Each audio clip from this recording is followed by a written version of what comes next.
invasive quagga mussels. Invasive quagga mussels. Quagga mussels poses a huge threat to the state of Idaho. An outbreak of quagga mussels in the Snake River, about 150 river miles upstream from Oregon, has staff at the Ontario Boat Inspection Station on high alert.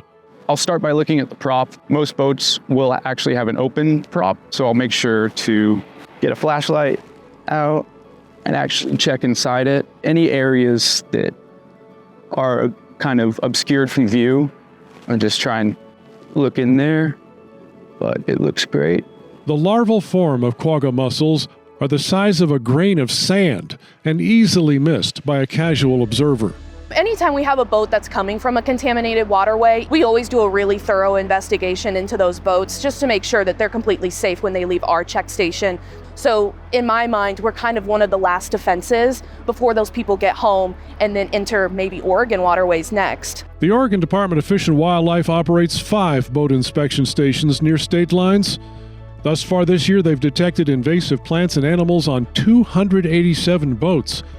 Talk about the decon. How does it work? We're actually going to scrape the boat first so we can remove all the mussels. And then we're going to come back and do a hot wash. So we're killing any mussels that we might have missed. Or we're also getting rid of some of the DNA off the boat. You guys just hit it with hot water, basically. Yeah, we just use 140-degree hot water on the hull and the engine. And that will kill all the mussels.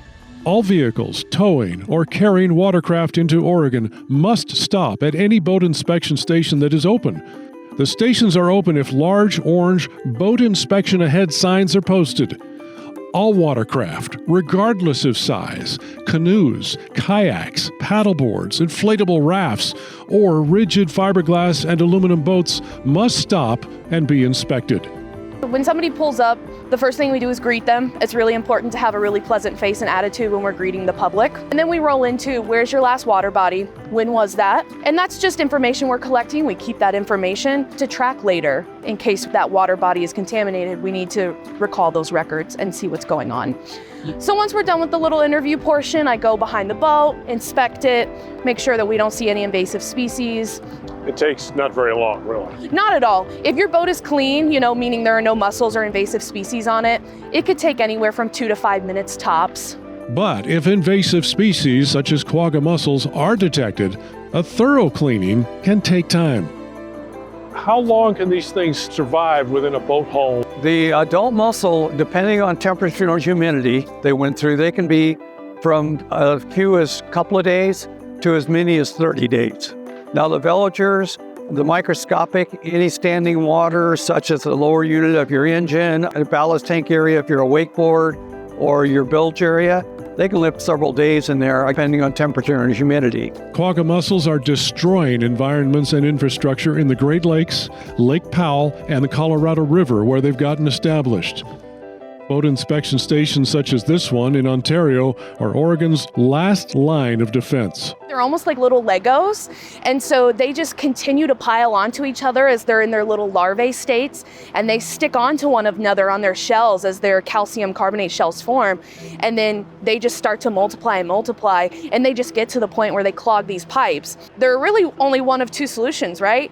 You can either change the pipes entirely, or you can try to scrape them off, which isn't really an effective way. So what we're seeing is that people are having to just change everything entirely. This boat inspection station has 9 confirmed kills of quagga mussels attached to boats. Stickers on the hot wash pressure tank attest to those search and destroy missions. Like if they get in the lower Columbia by itself, each of those dams, we're talking about millions of dollars just to keep their infrastructure open. And we're not even counting the irrigation districts, the water districts, how much money they're going to have to spend just to keep their pipes clear of these quagga and zebra mussels. Say, for example, Prineville Reservoir got infested. We do a containment. So you'd be going through a check station coming in, you'd be going through a check station going out, probably a decon, depending on manpower, what we can do. But that's what the plan is if a water body gets infested in Oregon.